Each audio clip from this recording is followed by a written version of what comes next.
Hey guys, welcome back to the HH Gaming YouTube channel. Today we're going to be following on from the previous video where we talked about how damage was calculated in the game and the way that the game would go about deciding how that damage would work. So in this video, as I said in the previous one, we were going to go in further detail breaking down how multiplication effects will change the damage that you deal and looking at the different various things that can cause damage to change, increase, decrease, and eventually how that damage is graded.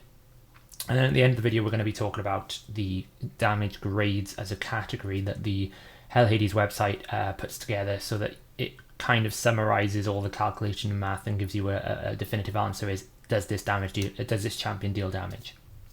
So let's get started. So just a quick side note here, we're not the first website that has developed a tier list or a grading system for damage of sorts. There are spreadsheets out there that have been in circulation for a long time, which essentially lists champions' damage ability. Now, my problem with these types of spreadsheets are they tend to be a little bit too basic. We can see an example here now. So if we just take a look. So in this example here, I've got Ash Voyage's RSL damage multipliers. It's a public sheet, you can make a copy. So he's obviously, got a bunch of champions here. He's pulled out their multiplier, and then he's done an almost an A1 damage thing. Now the problem with this type of calculation, essentially, he's just kind of gone, well, it's 1.9. We multiply that with 2 for number of attacks, and then we add the books into it, and then we rank it based on its damage potential. Now, this would penalize champions that do ignore defense. It would also make it kind of complicated to understand any conditions that are against the enemy. Is the enemy lower health? Is your current champion lower health? All these different types of multiplication effects that do affect the champion. This type of grading will not take into account. So for example, Richthof is right down here. If we looked at his A3 there is based on 29. Now, I know Richthof's A3 does an insane amount of damage if there's a lot of poisons. So this type of calculation probably isn't taken into account the presence of poisons on the target.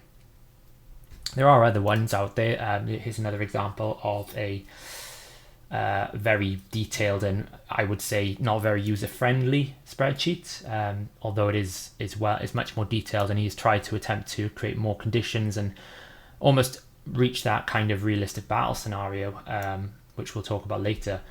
But even then, I don't think this is very user-friendly for a user to come here and go, okay, well, does Rocktooth do more damage than the law? It's kind of tricky to see the numbers in a realistic way. So that's what the grading essentially does, is it kind of goes into it, and our method of assessing damage is takes into all the different factors: ignore defense, multiplier effects, extra skills, extra buffs, HP differences that we see on all different types of champions, and then it essentially gives them a baseline damage. So what we're going to do now for the rest of the video is take this approach, but actually build out the damage and then build out how that works so that you understand the way that damage is calculated, and then also apply it to a realistic target so that you understand how defense mitigation works and how you understand the different effects of masteries, damage reduction, strengthen, and those sorts of things. So that's what we're going to do next. So we're going to look at 3 champions. I'm just going to pull them up in game. So the 3 we're going to look at first is we're going to look at Turvold. Now Turvold is known to hit really hard, and that's based off his Juggernaut. So this is an example that we're going to use of a conditional based multiplier. That is something that increases the damage via a fixed multiplication, which we'll show in the spreadsheet. So Turvold will be our example for this. We're also going to be using Kale as a sort of starter champion, which is a bit more of a generic framework. Most champions will be like Kale, where essentially one attack, an AoE attack or a random attack, and they'll have a multiplier and that will do damage. And the final champion we're going to look at is the new beast of the arena, Leorius the Proud. And again, we're going to be looking at a multiplication effect here based on his HP drop-in and how that impacts different things. So those are the 3 champions that we're going to look at. So I've pulled them out into a spreadsheet. This is where it's going to get very math friendly. So if you're not a nerd like me, you might find this a little bit dry, but I will keep it entertaining as best I can. So what have we done? We have pulled out the 3 champions here, and we've got their main skills that deal damage. Now all the champions here will deal damage based on attack. These are the exact multipliers that have been pulled out of the game code, so we know these are 100% accurate. So this basically means that Leoris's A1 will have a 1.65 times attack, and then obviously it's a single target and it attacks twice. So that's effectively a quick maths in my head, which I can't do, 3.2 multiplier if it was just one hit. But essentially it's 1.65 times the attack times 2. And Leoris here has got a base attack of 1409 and a base crit damage of 63%. So we've pulled this all out for every champion. We've got whether they're AoE or not and whether they're random. Now random is a bit of an awkward targeting. Against clan boss, random skills tend to be very powerful because they're designed to not hit hard due to the fact that there's an expectation that they will hit randomly. Whereas on the clan boss, you know it's only going to hit one target, so they tend to be really strong. So that's why Kale's 4-hitter would be pretty strong on clan boss, but everywhere else it's a bit underwhelming. So what we're going to do for this assessment is we're going to assume that random means that it hits the same target every time. So we're just going to times it by the number of attacks. But in the grading, you'll see we deal with this issue in its own manner. Now, there is as I mentioned in the previous video, a damage efficiency tool. What this number for the typical attack and typical final critical damage represents is what you would likely achieve using your typical way of building this type of champion for damage. So Leoris is an attack base, so you would place an attack percentage chest, crit damage amulet, probably an attack banner, attack weapon, and then a rough kind of, not crazy, maybe one roll of attack around the build, and vice versa. This generally is a consistent formula. Now, when we've done the assessments here, we're doing the same formula for all of the champions. So that is basically taking the base attack, multiplying it with 3, and the addition of 500. This would probably be like, what does that formula mean? It's just a way for us to basically take the different percentage gains from the base and also the additional flat stat that you would gain from, say, a weapon or a ring or a banner. This is the typical build. Now you'll see, obviously, Kale has a much lower base attack, so his typical final attack will be lower, and Turvold's will be higher. So this is where I was referencing the previous video where it's not just about multipliers, it's also about attack. If your attack is higher from a base level, then you're likely going to get more attack at the end because of the way that the scaling works, which means that they're likely to hit potentially harder even if their multiplier is about the same or even lower. Crit damage, then we basically look at the difference between the final attack and the base attack, and this would be what you would balance. So if I had an attack of 4,727, I would look for a final critical damage of 235% so that I'm delivering an equal or a good, evenly balanced damage amount. If you would imagine numbers from 10% to minus 10%, the 0, which would be the best and most efficient way to deal damage, would be these two numbers together. And finally, we've got the amount you gain from books. Now, books are a straight damage multiplication. So if you've got 30% extra, then whatever damage you deal is going to hit 30% harder. Now, the additional multiplication, this is where it gets a bit different. We've set some conditions in a battle here. So what we said is, for this current build out, Leoris is at 1% HP.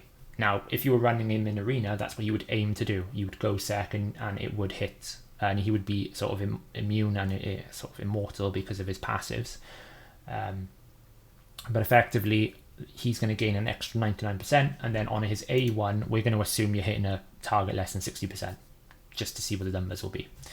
With Turvold, we know internally that his multiplier for his extra damage is 0.2 times the number of buffs. So as he gives himself 3 buffs, I'm assuming he's got 3 buffs. So therefore, any damage that he deals on his A3 will be 60% greater. So we can run these numbers together, and how do we get to the basic skill damage here? So, as I mentioned before in the previous video, skill damage is the attack number times the multiplier, and then we can times that with the number of attacks. So that's what this number represents here. 15599 is effectively the 4727 times 1.65 times 2. So that's our base skill damage. So we can see that this is then ranked. So obviously champions that deal more based on a higher multiplier. Turvol, for example, is a great example here. If Turvol didn't have any other multiplications, he would be the standout damage winner. So the next thing we're going to do is we're going to add an attack buff. Now, an attack buff is 50% more attack. One thing to note when we talk about multipliers here, multiplication, you don't need to do them in any particular order because they will end up resulting in the same number. So for example, if I was to take 15599 and multiply it by 1.5, which is effectively 50% more attack, that will get to this number of 23398. If I was to take 4727, multiply that by 1.5, then multiply it by 1.65 and 2, it would still reach that 23398 because it's a multiplier, it's not an addition. If we were to say we need to add 400 more attack, then you'd have to do that before you multiplied it by everything else because that is a slightly different, that's additive. So for, if this was a defense based, it would be 1.6. For your attack based champions, it's 1.5 because it is 50% more attack. And just to explain the other concept for 1.5 for people who sort of don't really know how the multiplication of math works, anything that's considered 50% is 1.5. If it's 150%, it's 2.5. So you're always putting that 1 before it. If you were to times this number here with 0.5, which you would think is 50%, you would actually reduce it. You'd get basically how much it should add on top, not the total with the 0.5, if that makes sense for everyone. So moving on, the next thing we're going to add is books. So you can see now we're growing the number. So each time we add this extra multiply, the number grows. So the books are going to increase it by 30%. For Leorius, I'm just going to pin this column here. There we go. So for books, we've got 30,000 damage now. So what we've basically done is we've got the attack buff here. We're going to now increase it by 30%. Books are actually very powerful, very important. You can see that we've just added an extra 7,000 damage to our base skill level. From the 15,000, we now, just by adding the attack buff and by adding books, we've doubled what we're going to do. The next thing we're going to add is Masteries. Now, if I just jump back into a basic Mastery setup here, we can take a look at how Masteries changed and what the number we've done here. So, this is a Mastery set that I've got set up for a Bess, who is an Arena Nuker. It'll vary depending on your champions and depending on your preferences. But when we talk about multipliers here, the things such as crit damage for Keen Strike, that is not a multiplier. That will just add 10% to your crit damage you feed into your damage multiplier, which we haven't done yet. We haven't multiplied our hit by a critical damage number. The things that we're looking at here when we talk about mastery gain, we're talking about single out. So that means if you're hitting a target 40% less HP, you're going to deal 8% more damage. Now, again, you could add all of these up and multiply it together, or you can multiply them individually. It doesn't really matter. The key thing to note is whatever you pick is important to the number you finish. So this makes, for example, Opportunist, if you're running with any form of crowd control in terms of stun, sleep, fear, true fear, or freeze, obviously freeze being a little bit different in the sense that freeze reduces your damage by 25% to start with, your skill is going to deal 12% more straight off the bat. Makes Opportunist very powerful if you're bringing someone like a Mashaled or anyone with Gergo, Shiramani. It helps keep the damage going. So that's just a sidebar. For our mastery gain here, we're going to assume you're running single out, you're running bring it down, and you're running ruthless ambush. So that should give us 6 plus 8 plus 8. So those two numbers now, those combination masteries will come in, and it's going to increase our damage by 22%. So we can see now we've gone from 15,000 up to 37,000. This is why masteries are very important for your damage abilities. Those 8% and 6% and 12% really add up. Heart of Glory is an extra 5%. It's a lot of damage if you're building an arena nuker or you're trying to really push for a clan boss number. Now, the big thing that obviously massively increases damage, as we all know, is crit damage. So again, it is a flat multiplier. You just take what you did before and multiply it by 2.35, 1 plus 2.35 I should say. So now we've ballooned our damage from 15,599 to 124,499. You don't gain any extra things from going over 100% crit rate, as a side note. but you will get more crit damage, more damage. It will scale linearly across the board. The final thing then we're going to look at here is this additional multiplication and how effectively multipliers or champions that have multiplication effects in their kit make them extremely powerful, that it's almost impossible to ignore them. So we've got here additional gains. So we've got for Leoris's A1, he is going to increase his A1 by 119% damage.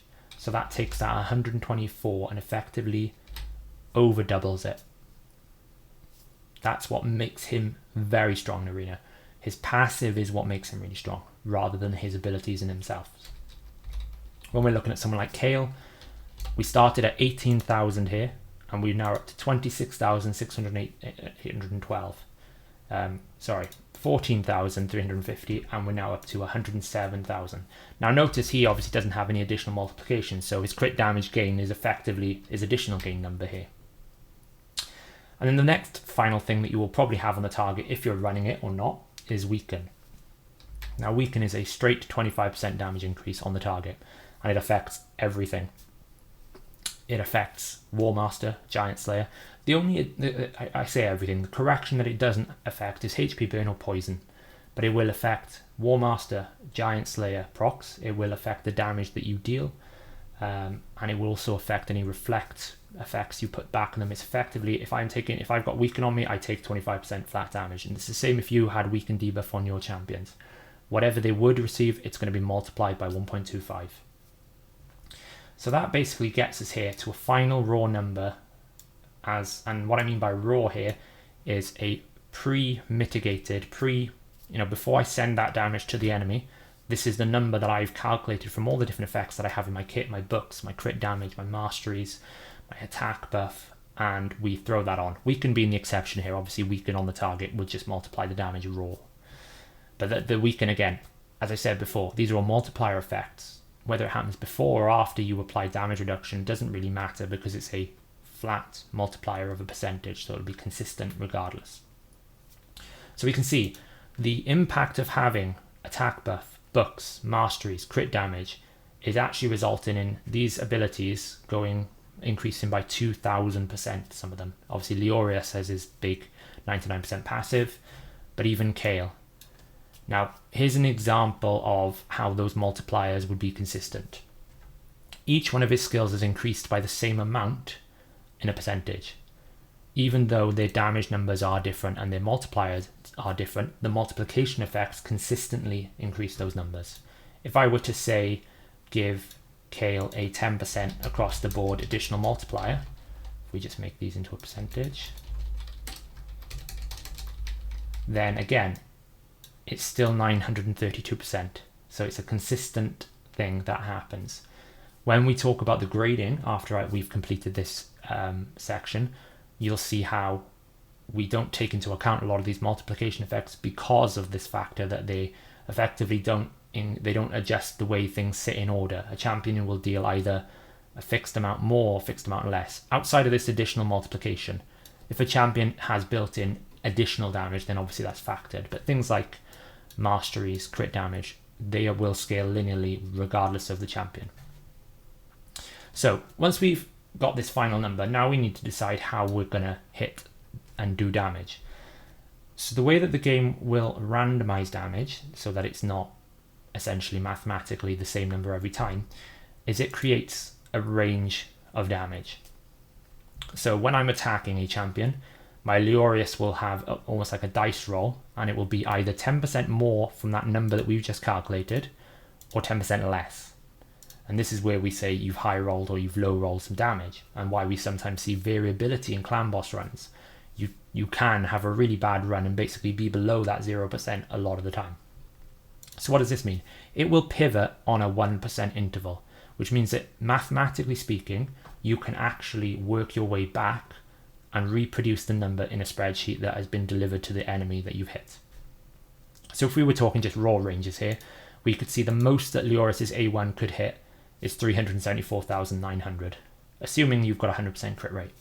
The worst he can hit is 306,736. Now there's likely to be some rounding issues when if you wanted to reproduce this, but effectively, the reason why you never see the same number being hit every time is it's picking on a range of 10 to -10, and it is doing it at a 1% rate. It's not picking 9.95 or 8.6. It is 8%, 9%, 7%, 4%, 3%, and they'll just randomize every time. So you can see like the range of some damages here. Turvold's range, and obviously the bigger the number, the bigger the range. He could hit anywhere from 427 to 522,000.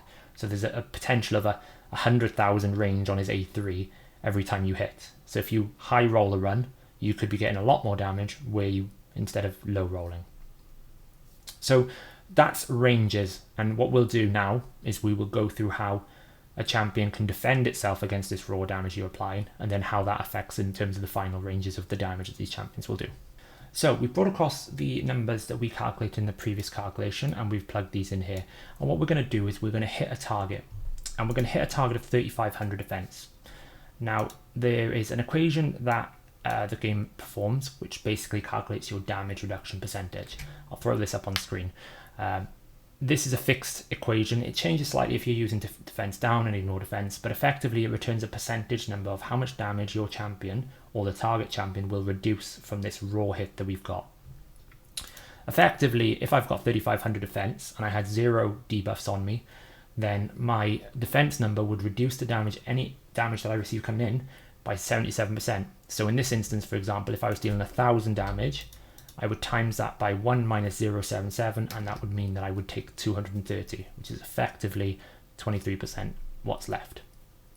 Now, obviously our final raw numbers are much bigger. A few effects that we need to be aware of first. Enemies that have buffs or masteries will also reduce this damage as much as our masteries and our buffs will increase our damage. Strengthen is the polar opposite of weaken. It does exactly the same thing in reverse. So it will take the final raw damage that you deal and multiply it with 1 minus 0.25 to reduce it down by 25%. In addition, the Mastery of Blast Proof, if you're in Arena, there's also Swift Resolve, I think it's in the, I probably got the name wrong, is an 8% reduction or a 5% reduction for Blast Proof. So again, we take what is left from the strengthened target damage and we reduce it by 0.05. And then finally, if we've got Stalwart and we're getting hit by an AoE hit, that will reduce it by 30%. So you can see here, his A1 is a single target hit for Leorius, same as Kale's A1 and Kale's A3 and Turvold's A1 and A3. They're all single target. They're not affected by Stalwart. However, Leorius in Stalwart, Leorius hitting a target in Stalwart, this would reduce that damage by 30%. And you can see how big that makes this. It's taken it from 237 down to 166. So by just having Strengthen, a Blastproof Mastery and a Stalwart set, we've taken Leorius's biggest hit, which is his A2 here, from 375,000 raw all the way down to 187,000 already. So that's before we've applied any defense mitigation. So the next thing we're going to do here is we're going to look at 3 scenarios. So we've got damage reduction here, and this is if there was no debuffs on the boss and you didn't have any savage or any ignore defense effects on your champion such as Cruel or Helm Smasher. So this would be the damage that would get hit here. So how does this work? So effectively we take the final number that we've just been calculating and now we put it through the percentage. So if we're doing a standard damage reduction, this would be 77%. So the final number here that you would be left with after putting 340,000 into the damage would be 56,000. That's what would be hit on a 3,500 defense target. Now I'm going to assume you're going to try and min-max this. So you're going to run Savage and you're going to run Helm Smasher. And Helm Smasher is going to proc. And you're also going to place Decreased Defense. So when we look at first just Decreased Defense on its own, we can see that applying that to a target takes the damage reduction from 77% down to 52%. So that's effectively applying rudimentary maths a weaken by just having Decreased Defense. So that would take the number, instead of it being 56,000, we're now going to be doing 117,000.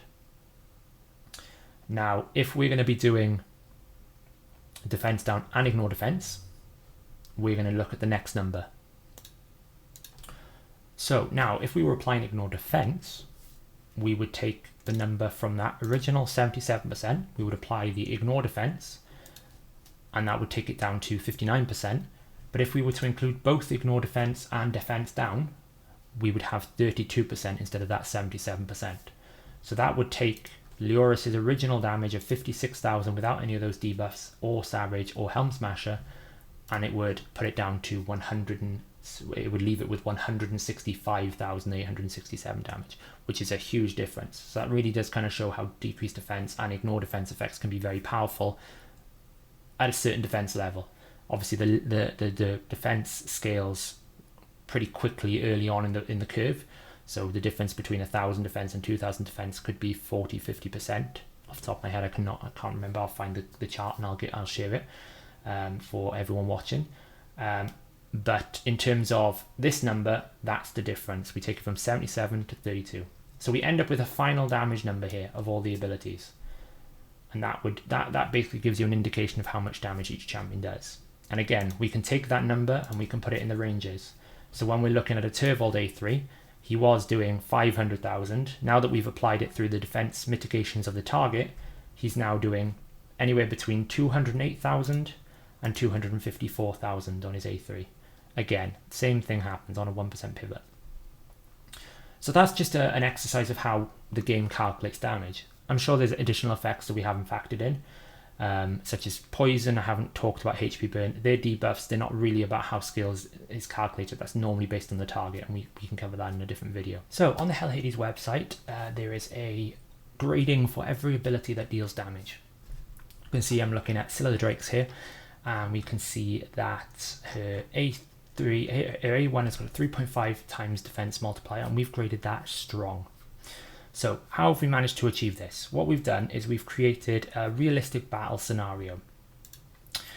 We've written a guide on the website. You can go check that out by clicking on that link. And it basically will take every ability in the game and it will grade it based on the top 15%, the 50 to 85%, the 15 to 50%, and then the bottom 15% of damage dealers. So we can see that as damage grades. Anything that is in the top 15% is graded as godlike. And we've broken this down into 3 categories. We've looked at A1 damage, whether it's random, single target, or AoE. We've looked at AoE damage, and we've looked at single target and random damage for other abilities. This is just because generally A1s are aimed to be less damage dealing because they're considered to be always available. So that's generally a trend. So we figured we'd treat them separately, and then we treat the other 2 as 3 different categories. So when we talk about creating a realistic battle scenario, we take into account all the various different effects that we've talked about in terms of ignore defense, multiplier effects within the champion's kit. But we need to create a standard model, because the goal here is to create a baseline damage that we can rank champions from 1 to 550, whatever the number is, in terms of the strongest to the weakest. So we need to create a consistent and fair baseline for everything here. So what we did is we basically said, okay, we need to differentiate between the damage of HP based champions and attack and defense. So if a champion deals damage based on attack, that gets multiplied by their attack buff, and if the damage deals champion by defense, it's by the defense buff. So the next thing we looked at then was all the different various champion effects that you can see. And what we did is we set a standard approach.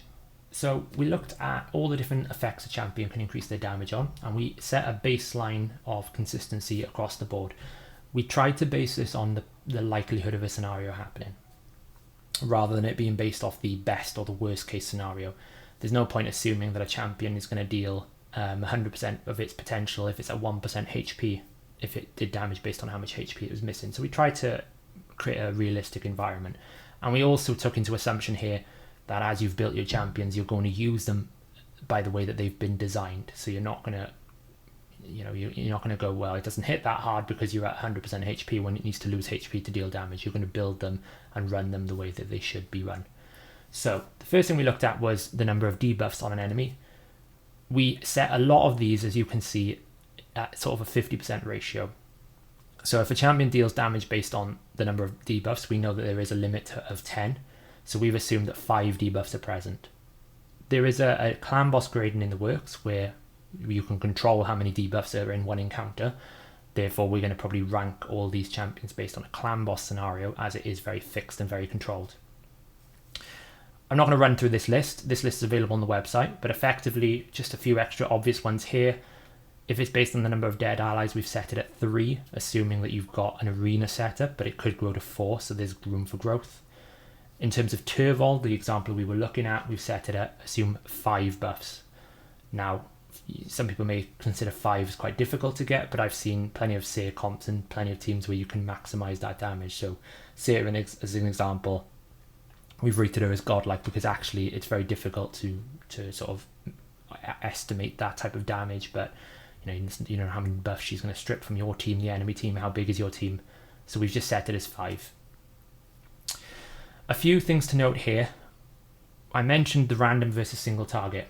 We've assumed that any random hit should be a single target for the general grading. Now for a clan boss, we'll obviously assume the other way, that a random hit is all of their combined attacks. Therefore, you'll find through a trend that a lot of random hits are considered quite weak. But obviously against a single target, they're very strong. And we've also included in this combination skill tomes for damage upgrades. So if a champion is 20%, they should rank higher than a champion that has 10%. A few custom rules. Thea the Tomb Angel, been set at 4 hexes. Now that we've got Cleopteryx, we've got Thea, there's plenty of champions that can apply 4 hex. Samar is a bit of a nightmare to estimate, but we've treated him specifically. And Gergo, because he applies a freeze, his follow-up damage is always going to be 25% weaker, so we've penalised him for those.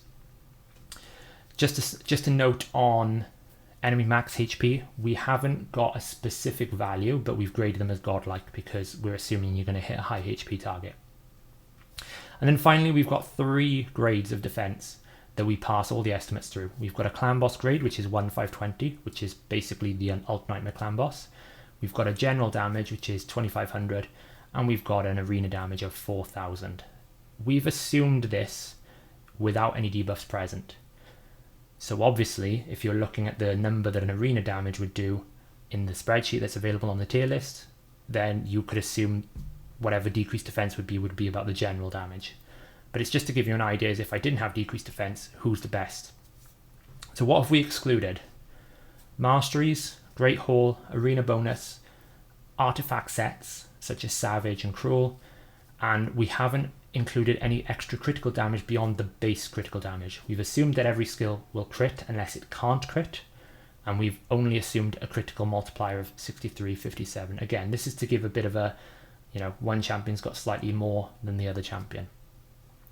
So we basically run all the champions and all the abilities using this framework, and then what we end up with is effectively a table of damage numbers.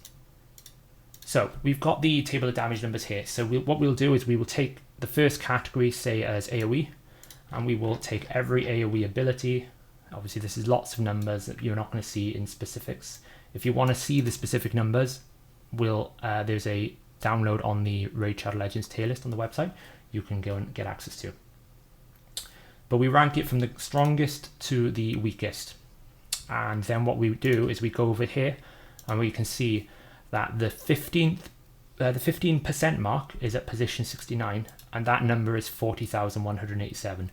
So the number is arbitrary for you're never going to hit 40,000. It's going to be a lot more than that. But from a baseline number, that means that any champion needs to be greater than that for, I'm looking at AoE here, 26,167. That's the baseline that you need to be a godlike damage dealer. And then we move down to the next bracket, which is the top 35%, but not the top 15%. So that would be less than 26,167, but more than 20,778. And we've applied this for the A1, and we've also applied this for single target. So you can see there's a trend that single target tends to hit harder than AoE. Makes sense. And that's how we've graded it. And then those get put into the website so that you can see whether a champion gets graded hard for godlike damage or whether it gets graded for weak.